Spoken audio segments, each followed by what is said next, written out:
Jika Al-Quran Braille sinonim dengan komuniti orang kurang upaya OKU penglihatan, bagaimana pula OKU pendengaran OP mempelajari Al-Quran?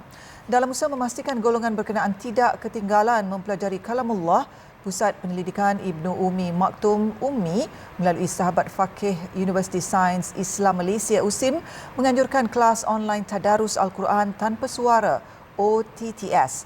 Wartawan Luqman Hakim Muhammad Hashim ada butirannya. Ketika ini, masuk tahun ketiga penganjuran Tadarus Al-Quran tanpa suara. Segala modul pengajaran dan pembelajaran dibuat secara dalam talian bagi menyantuni komuniti OKU dalam bulan mulia ini. Universiti Sains Islam Malaysia melalui Fakulti Pengajian Quran dan Sunnah mengedepankan pendidikan Al-Quran, dan ini kita dapat lihat bukan sahaja kepada lapisan ataupun kumpulan-kumpulan tertentu, bahkan mencakupi seluruh lapisan masyarakat, termasuklah juga kepada OKU yang ada di Malaysia, dan seperti OKU penglihatan, bahkan juga OKU pendengaran. Program OTTS melibatkan beberapa tenaga pengajar yang dibantu fasilitator dalam memberikan khidmat kepada peserta OKU pendengaran yang terlibat. Tenaga pengajar kita ada 9 orang. Untuk fasilitator yang membantu kita ada 35, sekarang ada 42 orang. Kemudian untuk peserta kita ada 47 orang. 40 perempuan dan 7 lelaki.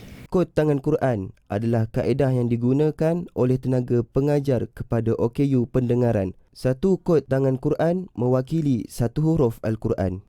Kita menggunakan aplikasi Quran Isyarat dan juga kita gunakan kod tangan Quran. Macam mana cara untuk membimbing OKU pendengaran itu sendiri membaca Al-Quran menggunakan kod tangan Quran. Dari segi surah, kita tekankan adalah surah-surah lazim. Tapi pada awalnya, pada 1 Ramadan, kita tekankan dulu surah Al-Fatihah. Sebab itu kalau surah yang wajib untuk orang OKU pendengaran tahu untuk mudah-mudahan boleh digunakan dalam solat lah. Menurutnya lagi, beberapa cabaran perlu ditangani dalam program ini. Antaranya gangguan internet selain penekanan perubahan baris dan huruf Al-Quran dengan kod tangan Quran itu sendiri. Namun, dengan cabaran dan kesungguhan mempelajarinya, timbul rasa cinta dalam hati OKU pendengaran untuk mengenal kitab suci itu.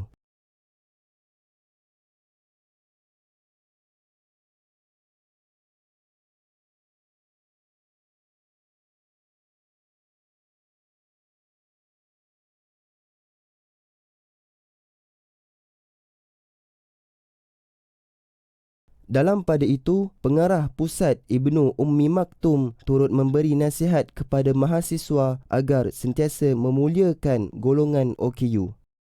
Pelajar sekolah agama ataupun mahasiswa pengajaran Islam yang boleh memberi manfaat kepada masyarakat, khususnya dalam menyahut mesej utama dalam surah Abasa, iaitu muliakan OKU dengan agama. Penggunaan isyarat dalam komuniti yang tidak boleh bertutur setara dengan lafaz yang digunakan komuniti normal. Perkara ini diakui dan diiktiraf oleh jumhur fuqaha keempat-empat mazhab. Nuzul Al-Quran. Allah turunkan Al-Quran kepada semua makhluk, sama ada mereka yang sempurna tubuh badan ataupun yang kelainan upaya. Yang membezakan dua golongan ini adalah kesungguhan mereka dalam mempelajari dan menghayati Al-Quran. Jadi, syukur dan gunakan nikmat ini sebaik mungkin. Maka, nikmat mana lagi yang kamu mahu dustakan? Luqman Hakim Muhammad Hashim melaporkan untuk Berita Al-Hijrah.